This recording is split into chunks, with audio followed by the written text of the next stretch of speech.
Hey there, welcome back to You Can't Understand Shakespeare, because the fact of the matter is you can, with me, your friend reading this, John, as long as we keep in mind the three P's: performance, poetry, prior knowledge. Luckily, we got all three of those that we're focusing on here as we dive into part three of Act 1, Scene 1 of A Midsummer Night's Dream. We just left off as Aegeus left with Demetrius and Theseus and Hippolyta. Quick background before going into today's reading. Aegeus is the father of Hermia, a woman who is betrothed to marry Demetrius, the man that Aegeus wants her to marry, but her heart is with Lysander. She has been given an ultimatum by the law of Athens, as enforced by the Duke, that she must either marry Demetrius according to her father's wishes or else die. And then she does have the third option of becoming a nun, worshiping the goddess of chastity, Diana. So we pick up right where everyone has left except for Lysander and Hermia, where they will together talk about their circumstances, where we also hear one of the most famous lines in today's play. So let's get right into it. Lysander turns to Hermia and says, "How now, my love? Why is your cheek so pale? How chance the roses there do fade so fast?" This is a bit of poetry. Your cheeks go pale when you are lacking emotion, or if you are frightened or sad. And then he goes into a bit of poetry. If we read this literally, we're going to get lost immediately. You might go, what was he talking about roses? Especially because Hermia is going to take up this theme in just a minute. However, roses are red, blood is red, cheeks are red. Roses are flowers having to do with love. Why is your cheek so pale? The roses there, the redness has left the cheek. Now, Hermia will respond, taking up that poetic theme. Belike for want of rain, probably. There's no roses there because there is no rain to furnish the flowers, which I could well beteem them from the tempest of my eyes. Beteem means afford or grant. So I could well grant my roses and my cheeks them from the tempest. Tempest means storm. Shakespeare's famous play, The Tempest, is about a big storm. The tempest of my eye. So she's crying a lot. It's a very poetic way of saying that my face is pale, not just from fear or other emotion, but because the roses there are lacking rain, because lack of rain kills flowers. But I could supply that easily because I am crying like crazy. Lysander says, "I, me," which is essentially just an exclamation of sorrow or pain or distress. "For aught that I could ever read, could ever hear by tale or history, the course of true love never did run smooth."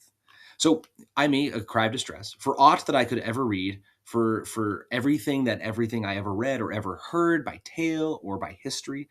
The course of true love did never run smooth. True love is always facing challenges. It's always rocky. They're now going to list some of these things that make true love bumpy. But either it was different in blood, meaning hereditary rank. You can think of Romeo and Juliet. That's less having to do with rank and more having to do with family. So just their very blood itself. Or it could be a commoner's in love with someone of nobility. Therefore, the true love is being halted by the fact that they're not of the same blood. Hermia cries, "O cross," which is vexation, "too high to be enthralled to low." So cross is sort of like it's referring obviously to the cross of Christ, but it's also referring to punishment or this terrible cross from high to low. To be too high, to be enthralled, to be enthusiastic, to be infatuated, to be in love with the low. They're talking about class. You got to keep in mind that class is still something that Shakespeare is writing about, the high with the low. So it's a terrible cross to be crossed across hereditary rank, to be having to be the too high. Oh me, I'm too much of a gentleman, and here I am bearing this burden of being enthralled with someone of a low class. Lysander will continue, or else misgrafted in respect of years. Misgrafted means badly matched. To graft something is to apply it to the body of something else. You can think of this with trees, where one type of branch could be grafted on to another, and then they join together. So you could be, or else we're misgrafted in respect of years. And they're kind of going back and forth, where Lysander says the thing that prevents the course of true love, and Hermia is responding with a cry of distress. So he says, or else, either you're different in your hereditary rank, or the years are too different. And she says, "Oh, spite, too old to be engaged to young." So there you could have, the age difference. Or he says, or else it stood upon the choice of friends. Oh, hell. to choose love by another's eyes, which is exactly what Hermia is experiencing. After all, keep in mind what she said not too much earlier in the scene of her father, I would my father looked but with my eyes. And Theseus says, I rather your eyes must with his judgment look. So Hermia is saying that truly she is in hell. This is very much her circumstance. Lysander will continue on the things that stop the course of true love from running smooth, or if there were a sympathy in choice, sympathy being an agreement. If things are working, the choice is good, then war, death, or sickness did lay siege to it. Lay siege, that's where you surround a town in war. So it's like war or death or sickness, some other thing, some external circumstance is going to kill the course of true love, making it momentany, like a moment, as a sound. Sounds are quick. I make a sound and it's done. It makes it swift as a shadow, short as any dream. These are all ephemeral, quick passing things. Brief as the lightning in the collied night. Collied is like coal black, like a collier. That's just something that most people aren't working with coal right now, so we kind of lose that term. That's one of those things that as you read Shakespeare, you come to learn, collier, collied, that has to do with coal, with black. So it makes it brief as lightning in the dark night, that in a spleen, a swift impulse, unfolds both heaven and earth. If you unfold something, you are revealing, unfold your hand in poker. You fold when you kind of cover it, you conceal it, get rid of it. You unfold a scroll to open it. That in a spleen unfolds both heaven and earth, because lightning lights up and shows all the sky and all the earth. And ere, which means before, and ere a man hath power to say, behold, before he can say, look at the light, the jaws of darkness do devour it up. In other words, lightning is quick. Lightning is a big symbol in poetry, especially with William Shakespeare. You might think of Juliet from Act 2, Scene 2 of Romeo and Juliet. It's that although I joy in thee, I have no joy of this contract tonight. It is too rash, too unadvised, too sudden, too like the lightning, which doth cease to be, ere one can say it lightens. So this was just an extended metaphor of how war or death or sickness can make love so fleeting, so temporary. So quick, bright things come to confusion. Quick, bright things, lightning or love, come to confusion, come to a disarray. Hermia says, if then true lovers have been ever crossed, it stands as an edict in destiny. If she responds, if this has been true, that they have been ever crossed, that they are always and forever crossed. Now you can think of that like the Romeo and Juliet star crossed. To be crossed is to essentially be fated for destruction or confusion or a rough road. Well, then it stands as an edict, as a law in destiny. Then let us teach our trial patience, because it is a customary cross, as due to love as thoughts and dreams and sighs, wishes and tears, for fancy's followers. So she takes a really good approach. She says, hey, look, if this is an edict in destiny, if all true love faces this, then let us teach our trial patience. Let us teach ourselves to be patient in this trial, because this is customary. It's a customary cross. Everyone deals with this. It's as due to love, it's as much a part of love as thoughts and dreams and sighs are, as much as wishes and tears, poor fancy's followers. The love of poor love are always these things. Lysander agrees. A good persuasion. You've persuaded me goodly. You have a good argument. Therefore, hear me, Hermia. I have a widow aunt, a dowager of great revenue, and she hath no child. From Athens is her house remote 7 leagues, and she respects me as her only son. She holds me in the respect of her only son. She regards me. There, gentle Hermia, may I marry thee. In that place, the sharp Athenian law cannot pursue us. If thou lovest me, then, steal forth thy father's house tomorrow night.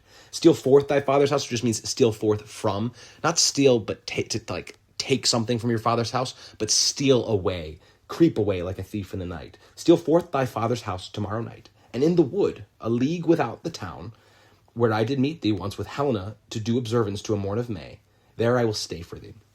So those are, he's hatched forth a plan. Let's go out and meet.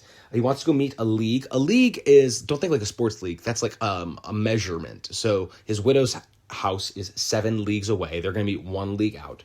Outside of the town, without the town, where I did meet thee once with Helena to do observance to a morn of May. That is to celebrate May Day. We remember it's the place. We met there once. You, me, Helena. There's Helena again. Nadar's daughter, the one who Demetrius has wooed. There will I stay for thee. They have a plan. Hermia loves us. My good Lysander, I swear to thee by Cupid's strongest bow, by his best arrow with the golden head, by the simplicity of Venus's doves, by that which knitteth souls and prospers loves, and by that fire which burned the Carthage queen when the false Trojan under sail was seen, by all the loves that ever man have broke, in number more than ever woman spoke. In that same place thou hast appointed me, truly, tomorrow truly will I meet with thee. So she is swearing by all these tokens of love. Cupid, of course, is the baby god. His bow, when it strikes someone, makes them fall in love. Think of Valentine's Day. So she's swearing by his strongest bow, by his best arrow with a golden head. His golden arrow creates love. His blunt lead arrow causes dislike. So Cupid distributes these emotional feelings. And that's actually going to come into play because we're going to learn that in this universe, Cupid's arrows are actually real. It's going to be a huge part of it. She also swears by the simplicity, the innocence of Venus's doves. Venus is the goddess of love, and her animal is the dove. So she's swearing by the symbol of the goddess of love. She's swearing by that which knitteth souls and prospers loves. And if you knit souls together, they are united in marriage. Prospers love. She swears by that fire which burned the Carthage queen when the false Trojan under sail was seen. This refers to Dido, the queen of Carthage. She fell in love with the false Trojan Aeneas in the Aeneid by Virgil, and she burned herself on a funeral pyre. It's a very self-destructive love, but she's swearing by this all-consuming love that I would rather burn than be apart from the one that I love. This is one of those things of prior knowledge. If you know the Aeneid, if you know, which is a really, really foundational text in Western civilization, so it's good to know. He references quite a lot, especially this relationship between Dido and Aeneas. Aeneas eventually woos her but sails away. So he says, I swear by all the loves that ever men have broke, in number more than ever woman spoke. Very funny there, that men break way more vows than the number of vows that women have ever even spoken. So she's swearing by all these things that she will meet in the appointed place tomorrow. Now notice one more thing, because she's actually started to break into rhyme. We've been in iambic pentameter this whole time. They've been speaking in poetry. But notice she starts off by these lines ending with Lysander. Bow, head, doves, loves, queen, seen, broke, spoke, me, thee. It's very interesting that as she starts going into surety, into action, into movement, into this grand expression of love, that not only is there poetry, is there iambic pentameter, but actually we start to get a rhyme scheme as well. And this rhyme scheme is going to continue for much of what we get into in the next episode. But just know that they have a plan. But remember that the course of true love did never run smooth. So these lovers aren't going to get away that easily, because in this next episode, the next time you join with me, we will enter Helena, Nadar's daughter, the woman who dotes upon Demetrius. And we will see you then. Hey, thanks so much for listening.